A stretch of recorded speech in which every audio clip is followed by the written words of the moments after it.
Alors, on s'est donné pour mission d'ouvrir ces journées en revenant un petit peu sur ce terme d'informatique théâtrale qui peut tout à la fois un petit peu surprendre, interroger, voire indigner certains. Alors, nous ne vous surprendrons pas forcément, en tout cas pour certains, si nous rappelons que ce terme est calqué sur un autre terme, celui d'informatique musicale, dont l'association fête cette année ses 18 ans et qui contribue à l'organisation chaque année des journées d'informatique musicale qui, en 2020, auront lieu à Strasbourg en mai.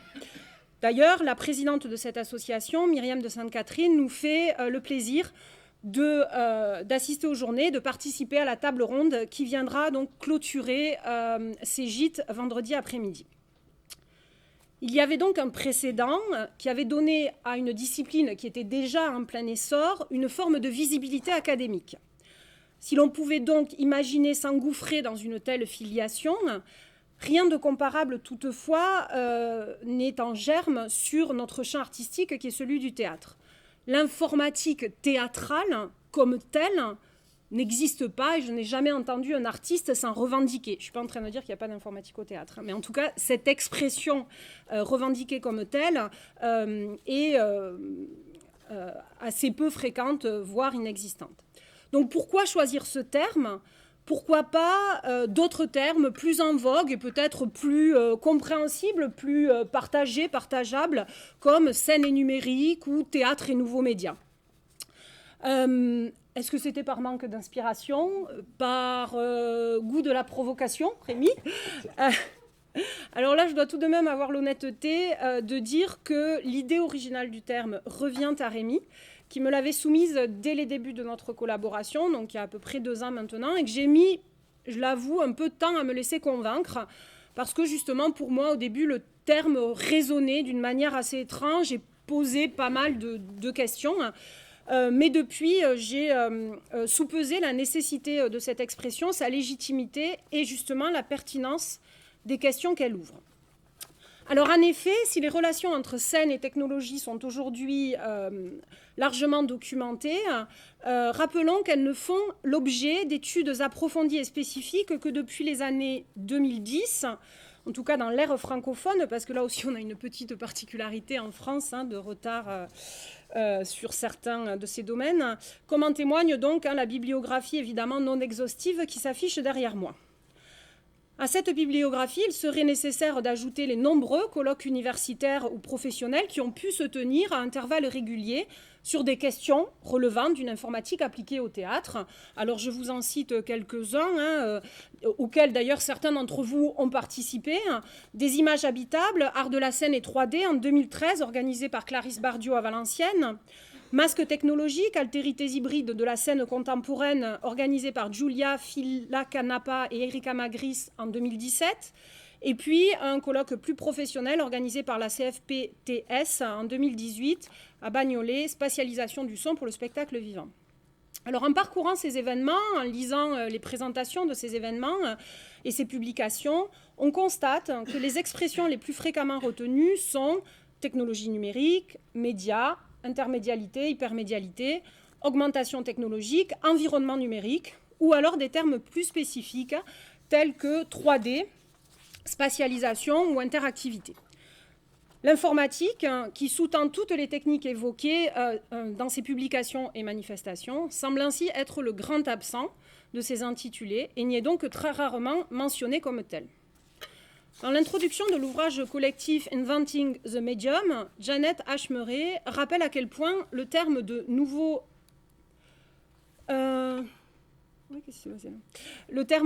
média, qui est souvent utilisé dans le champ de l'art lorsqu'il s'agit de parler numérique, est symptomatique tout à la fois de notre confusion face à la variété des formats que fait naître l'ordinateur et de notre essoufflement devant le rythme effréné du changement.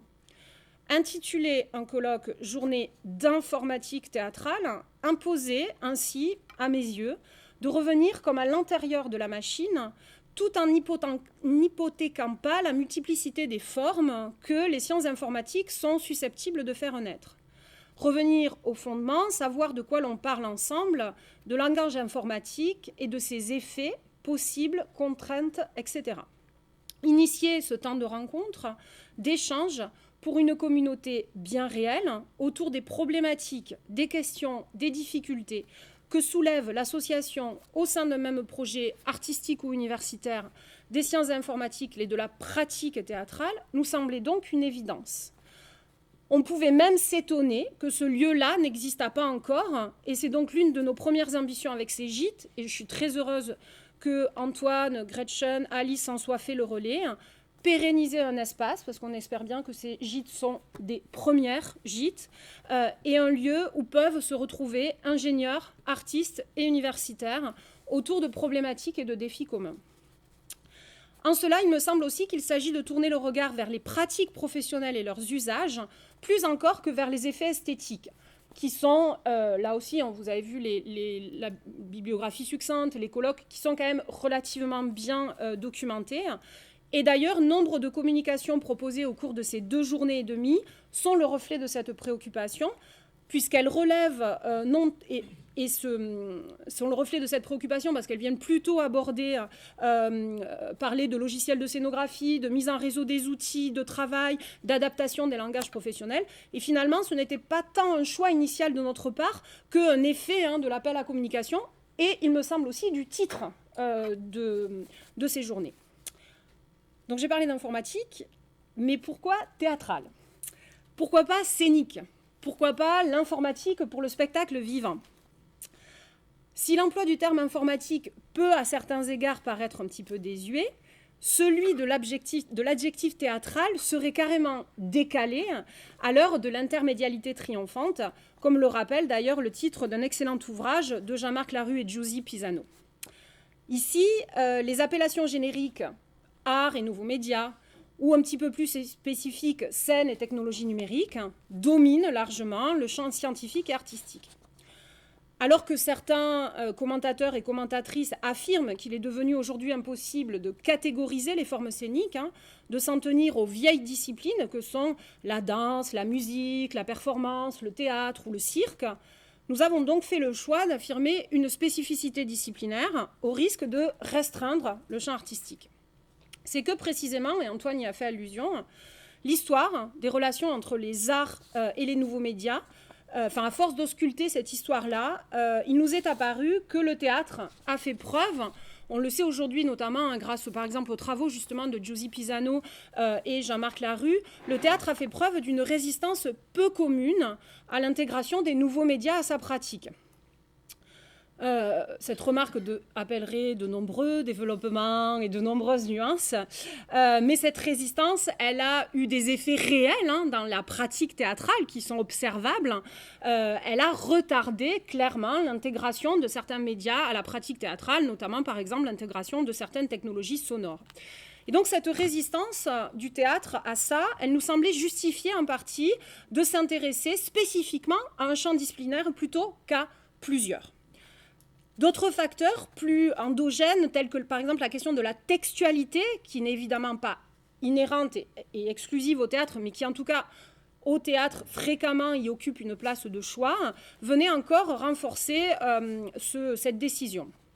Et enfin, comme je suis assez pragmatique, j'estime aussi qu'un art est avant tout une institution avec ses pratiques professionnelles, avec ses réseaux de diffusion, avec ses schémas de production. Et il nous semblait donc nécessaire de poser des questions, d'apporter des réponses depuis un même terrain institutionnel. Parler d'une répétition avec des acteurs n'est pas tout à fait la même chose que parler d'une répétition avec des musiciens ou avec des danseurs et ne soulève pas tout à fait les mêmes questions. Alors ceci étant dit, qu'il soit clair aussi que s'intéresser au théâtre n'allait pas avec une volonté de le définir ou de le circonscrire. Disons à ce stade qu'était théâtre pour nous ce que sont ou ses créateurs définissaient et revendiquaient comme tels. Enfin, il me semble qu'il s'agissait aussi d'imposer une spécificité académique. Alors Gretchen y a un peu fait allusion et je t'en remercie. Celle donc d'une collaboration entre un département de sciences informatiques, celui que dirige Rémi, et puis une équipe en art de la scène. Et c'est évidemment une collaboration qui n'est pas toujours évidente. qui est parfois un petit peu acrobatique parce qu'on n'a pas les mêmes pratiques professionnelles, on n'a pas le même langage. Par exemple, un stage, ne serait-ce qu'un stage, tu as évoqué les stages, un stage en sciences informatiques et un stage en art de la scène pour des masterants, c'est pas du tout la même chose. C'est pas la même durée, c'est pas les mêmes enjeux, c'est pas les mêmes rendus, etc. Jimmy, tu souris parce que tu t'es frotté un petit peu à la chose. Donc voilà, il y a énormément de points comme ça qui sont des points à la base des points de divergence. On fait pas les mêmes choses. Et en même temps, c'est aussi hyper enrichissant de se déplacer et de voir comment les autres travaillent et de se dire mais ça, peut-être que finalement nous on fait comme ça, mais on pourrait s'inspirer d'eux parce que c'est quand même pas mal aussi de faire comme ils font, etc. Et surtout de trouver une sorte de territoire en commun en fait sur lequel on peut avancer ensemble sur des problématiques. Et finalement, en y réfléchissant, je me disais que ce terme, informatique théâtrale, il avait aussi le mérite de préserver les spécificités de chacun. L'interdisciplinarité, je trouve que c'est intéressant quand il ne s'agit pas de confondre et de mélanger les choses. C'est une rencontre avec tout ce qu'on a de différent et c'est justement ces différences-là pour moi qui sont actives et qui sont stimulantes. Donc ce terme, il préservait les spécificités de chacun quand d'autres termes, comme par exemple celui de nouveaux médias, auraient plutôt fait signe du côté d'autres disciplines et notamment d'autres disciplines universitaires comme les études de médias ou les arts numériques. Mais il se trouve que moi, je suis enseignante-chercheuse dans un département d'art de la scène et pas d'art numérique. Alors, réunir une communauté autour de l'informatique théâtrale nous semblait donc tout à la fois répondre à une actualité, mais aussi s'imposer comme une nécessité. Alors que se multiplient depuis quelques années les publications autour des relations historiques, je l'ai dit, entre le théâtre et les médias, révélant un art bien moins technophobe que n'a pu l'écrire toute la théorie théâtrale du XXe siècle, on sent pourtant encore peser sur ceux qui osent imposer l'informatique comme moyen d'expression sur un plateau, le rendre visible au sein même de la représentation un anathème. Au titre de leur création, sera quasi systématiquement apposé un qualificatif supplémentaire à théâtre. Théâtre et art numérique, théâtre et nouvelles technologies, théâtre visuel, théâtre immersif, etc. Pourquoi, en 2020, l'intégration visible à un plateau d'un dispositif informatique doit-il encore être signalé comme une valeur ajoutée, alors même que sans informatique en coulisses, on le sait bien, pas de spectacle? Est-ce à dire que l'informatique au théâtre, utilisée comme moyen d'expression, aurait vocation à faire émerger un sous-genre dont l'appellation peinerait encore à s'imposer? On connaît ces moments disciplinaires où un art se constitue en empruntant à plusieurs arts et met du temps à développer ses propres institutions, ses propres types de narration, ses propres acteurs, etc. etc. L'ordinateur a-t-il vocation à dénaturer l'art dont il s'empare en le décalant, en le déportant vers d'autres horizons que l'on aurait encore des difficultés à entrevoir? Alors personnellement, je ne le crois pas. Et comme le rappelle très efficacement Clarisse Bardiot dans son petit opus Art de la scène et technologies numériques, le théâtre et l'informatique entretiennent des relations de proximité depuis fort longtemps. Évoquant la figure de l'automate qui hante l'histoire théâtrale, elle expose comment l'informatique, quelques siècles après les premiers automates, s'est inspirée des caractéristiques de ces constructions mécaniques pour fonder deux principes essentiels de l'informatique, la régulation et la programmation. Et Clarisse Bardiot de poursuivre, l'automate comprend aujourd'hui, dans le vaste cortège qui l'accompagne, marionnettes, masques, effigies, robots, l'ordinateur, dont il peut s'arroger en partie la paternité. Autrement dit, c'est dans la figure de l'automate que l'acteur et la machine, le théâtre et l'ordinateur se rejoignent.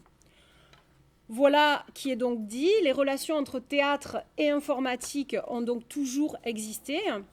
Et plus concrètement, le rapport élaboré par Marion Denisot, qui est chercheuse à l'université de Rennes 2 et qui sera également présente vendredi pour la dernière table ronde.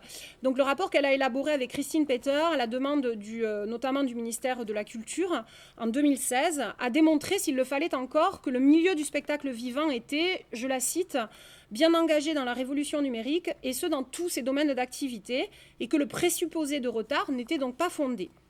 Ce serait peut-être là la seconde ambition de ces gîtes, exposer la vivacité d'un champ d'activité qui relève tant de l'expérimentation artistique que d'une certaine forme de recherche, qui est nécessairement interdisciplinaire, bien sûr, on l'a dit, mais aussi, et j'y tiens beaucoup, interprofessionnel, comme le démontre tout à la fois les disciplines représentées durant ces 2 journées. On va parler scénographie, on va parler dramaturgie, on va parler histoire du théâtre, on va évidemment aborder des questions aussi de mise en scène et le statut des différents intervenants qui sont ici. Et ça, c'est quelque chose dont je suis assez heureuse, puisque prendront la parole à cette table des ingénieurs, des artistes, autant que des chercheurs ou des techniciens. Voilà, je te laisse la parole, Rémi. Merci, Julie.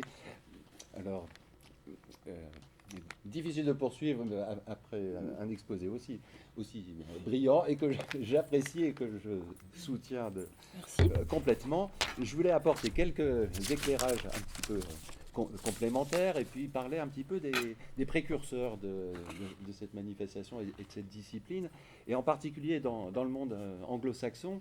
Alors, je vais y revenir, mais j'ai préparé quelques slides parce que cette correspondance informatique théâtrale, c'est computer theater. Informatique musicale, c'est computer music. Moi, je dirige une équipe d'informatique graphique, c'est computer graphics. Ça a l'avantage de la simplicité. C'est presque la définition d'une discipline comme une expérience de chimie. On prend 2 corps simples, le graphique et l'informatique, et puis on regarde ce qui se passe, on les met ensemble. On prend l'informatique et le théâtre, on les met ensemble, et on regarde ce qui se passe, et on espère qu'il y ait des réactions, des explosions, des transformations, etc. Donc ça a le mérite de la simplicité. Et il y a quand même une différence, c'est que computer music, c'est une discipline qui était reconnue dans le monde, dans les différents pays, et l'informatique musicale n'en est qu'une version française. Informatique graphique, c'est une version française de computer graphique qui existe dans tous les pays à l'international. Computer theater, ça n'existe pas, cette discipline n'existe pas. Le terme avait été proposé par un chercheur du MIT, du Media Lab, en 1996, qui avait écrit un article que j'aime bien relire régulièrement pour tenter de définir ces disciplines, mais ça n'a pas pris, ça n'a pas suivi. C'était il y a 24 ans et il n'y a pas eu depuis l'élaboration d'une discipline qui serait computer theater. On peut se demander pourquoi. Alors c'est pour ça que j'ai proposé dans ces slides de regarder. Computer graphics, c'est la création de dessins animés par ordinateur. Et puis ça a mené à l'élaboration de toute une discipline de l'informatique qui est la simulation des mondes virtuels en temps réel. On est passé du graphique à l'animation, et puis à l'animation 3D, et puis aujourd'hui on est dans la simulation en temps réel, le jeu vidéo et les mondes virtuels. L'informatique musicale, computer music, c'était au départ se donner le projet de faire de la composition musicale par ordinateur, et puis ça a donné toutes sortes de technologies qui permettent de faire de l'improvisation musicale, de la création musicale, y compris en temps réel, et ça a eu une belle pérennité. Donc ce que j'appelle un peu de mes voeux, en prenant un peu la perspective du développement de la science informatique, ça serait de traduire computer theater par informatique théâtrale, de se donner comme objectif la composition et la dramaturgie par ordinateur, un objectif un petit peu visionnaire, et comme l'a été la composition musicale par ordinateur, qui n'allait pas de soi, et puis en espérant que ça puisse donner lieu à des scénographies, des acteurs virtuels, et même capables d'improvisation en temps réel, théâtrale en temps réel. Donc c'est un peu un objectif visionnaire que jusqu'à présent, on n'a pas trouvé de communauté pour s'attaquer à ce problème, pour revendiquer cette problématique. Alors on peut se demander ensemble pourquoi. Peut-être que, comme l'a dit Julie, parce qu'on est dans un domaine beaucoup plus littéraire, la musique se prête à la mathématisation. On est déjà dans quelque chose qui est naturellement numérique. Le graphique, c'est déjà de la géométrie, et donc on est déjà dans le domaine des mathématiques. Le théâtre, on sent qu'il y a quelque chose qui résiste, qui est un petit peu de nature assez différente. Bon, d'abord, ça n'est pas tout à fait aussi simple. Quand je dis que c'était 2 corps simples, c'est déjà un art d'une grande complexité. Voilà, c'est quelque chose qui résiste. Et c'est important parce que ça signifie que pour les informaticiens, tu as parlé de la résistance à l'informatique dans le monde du théâtre, mais je pense qu'on assiste à une résistance au théâtre dans le domaine de l'informatique. C'est un domaine applicatif qui peut nous effrayer, nous faire peur, et simplement nous ramener à notre incapacité à proposer des choses utiles.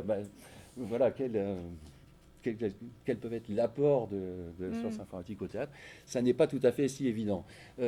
Claudio Pinanès avait pris une vision qui était assez ambitieuse, qui était de dire l'objet de recherche de l'informatique théâtrale, donc computer theater pour lui, ça doit être l'action dramatique. Et il faut réfléchir à ce qu'est une action dramatique pour que ce soit quelque chose qu'on puisse partager entre hommes et machines, établir une partition sous une forme qui reste à imaginer et à inventer, qui puisse servir à composer un spectacle qui est à la fois composé par des artistes et par des informaticiens et des programmeurs.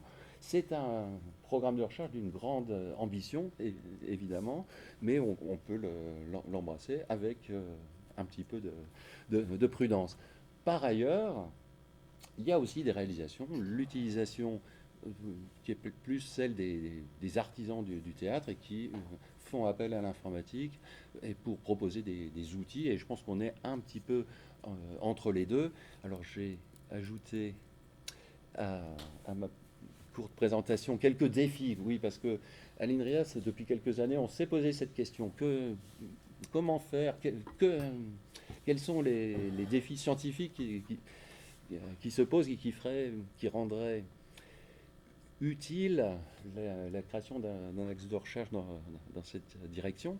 Et il nous semble que c'est souvent des outils d'écriture, des langages de programmation qui seraient adaptés à cette nouvelle discipline, des environnements auteurs pour l'écriture de spectacles, la manipulation de données hétérogènes.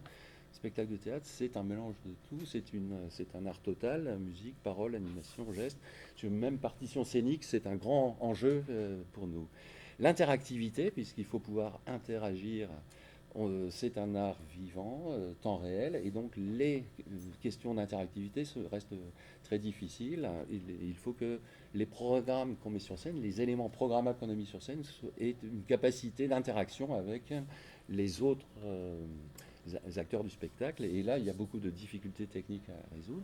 Et puis, il y a des questions de déploiement, c'est-à-dire que le monde académique sait faire des modèles, écrire des articles, ne sait pas toujours, et c'est toujours très difficile pour nous, pour le monde académique, déployer des systèmes et les mettre sur scène et les faire participer à un spectacle. Donc il y a aussi d'énormes efforts qui sont nécessaires pour réussir tout ça. Et là, beaucoup aujourd'hui sont beaucoup de créateurs, d'indépendants qui font avancer l'informatique théâtrale, et beaucoup sont parmi nous et beaucoup vont s'exprimer pendant ces 3 jours. Mais c'est important aussi, il me semble, d'accueillir de plus en plus les informaticiens, les représentations de la science informatique. Et c'est pas si facile. Donc Claudio Pinanès était un chercheur dont j'aime m'inspirer, mais qui a utilisé les technologies de 1996. Depuis, on a vu sur les scènes des choses qui sont plus réussies artistiquement et qui peuvent plus nous inspirer. Là, c'est un peu un parcours plus personnel de choses qui m'ont un petit peu donné cette envie de mêler informatique et théâtre. Donc au départ dans le domaine de la danse, mais avec toujours des aspirations dramatiques. Le travail de Merce Cunningham avec Paul Kaiser sur Biped, c'était avant les années 2000. Tout ce que fait Adrien Mondo et avec Claire Barden, qui est un alliage ou une alliance d'informatique graphique et de danse. Je sais qu'eux aussi aspirent à le déployer dans le domaine dramatique. L'utilisation de projections calculées en temps réel dans Le Maître et Marguerite, par exemple, pour faire exploser le Palais des Papes, c'est quelque chose qui est tout à fait réussi. Robert Lepage, c'est un autre des précurseurs et des figures emblématiques qui, depuis 1996, mais jusqu'à ces dernières années, continuent à travailler sur ces différentes versions d'Hamlet, jouées à chaque fois par un acteur seul qui joue tous les rôles dans des scénographies extrêmement calculées, avec des conceptions qui sont d'une grande complexité et qui permettent de jouer avec soi-même ou avec ses propres avatars. Des scénographies plus traditionnelles, même dans le théâtre plus institutionnel à Londres ou aux États-Unis. On voit apparaître des scénographies qui sont manifestement complètement composées numériquement, même si ce n'est pas du tout le sujet de la pièce. Alors, il y a une province du Canada qui est très active dans le développement des technologies dans le théâtre, et où j'ai pu voir certains spectacles de Denis Marlowe, ces pièces fantasmagoriques, ces fantasmagories, ou des projections où on peut obtenir l'illusion d'un acteur virtuel par des projections sur des mannequins, sont des choses qui sont tout à fait troublantes, et les spectateurs viennent taper sur les mannequins pour comprendre ce qui s'est passé. Il y a une sorte de magie de la technologie qui opère. Il me semble qu'il y a un dernier élément qui est important, parce qu'on s'est posé la question pourquoi l'informatique théâtrale. Une des questions, c'est...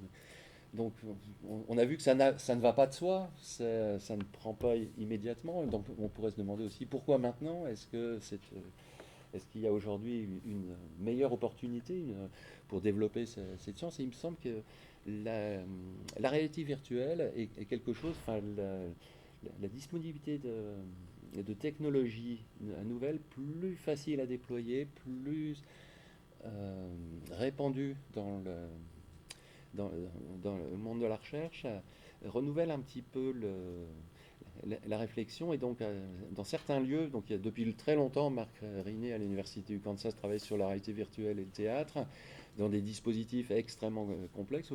Et puis, beaucoup plus récemment, à New York University, Ken Perlin s'intéresse à des représentations en réalité virtuelle, des représentations théâtrales en réalité virtuelle, qui renouvelle la question du théâtre dans le monde de l'informatique, je pense. Et qui font que les informaticiens se tournent vers le théâtre immersif, parce que c'est un questionnement sur ce que c'est que de composer un spectacle dans un univers technologique. Voilà, donc là, ici, on voit un petit peu ce qu'a proposé l'année dernière à SIGGRAPH, le groupe Future Reality Lab de Ken Perlin. Je crois que c'est un petit peu... J'arrive un petit peu à l'heure des conclusions. Les points de rencontre entre informatique et théâtre existent depuis longtemps. Il y a quelques livres, tu as cité Janet Murray, il y a Brenda Loren qui depuis longtemps essaye d'imposer la métaphore du théâtre pour remplacer la métaphore du bureau dans l'informatique. Il y a un petit nombre de groupes, dont le nôtre, qui s'intéressent aux dramaturgies numériques. Donc peut-être c'est aussi un bon moment pour développer en France l'informatique théâtrale, et puis peut-être au-delà des frontières, le computer theater. Donc c'est un petit peu ton souhait. Mon souhait et ma conclusion. Une chose qui nous a fait grand plaisir, c'est de recevoir les contributions de tous les auteurs qui ont répondu à l'appel, ce qui montre que quel que soit le choix des termes, ça touche quand même quelque chose, et que la variété des réponses. Et encore une fois, d'avoir reçu autant quelque chose qui est formidable. On a reçu 25 propositions. On n'a pas pu prendre tout le monde à cause des contraintes de temps. On essaie de donner 20 minutes à chacun, plus toutes les visites et puis les temps libres importants de discussion. Mais c'est plutôt très encourageant.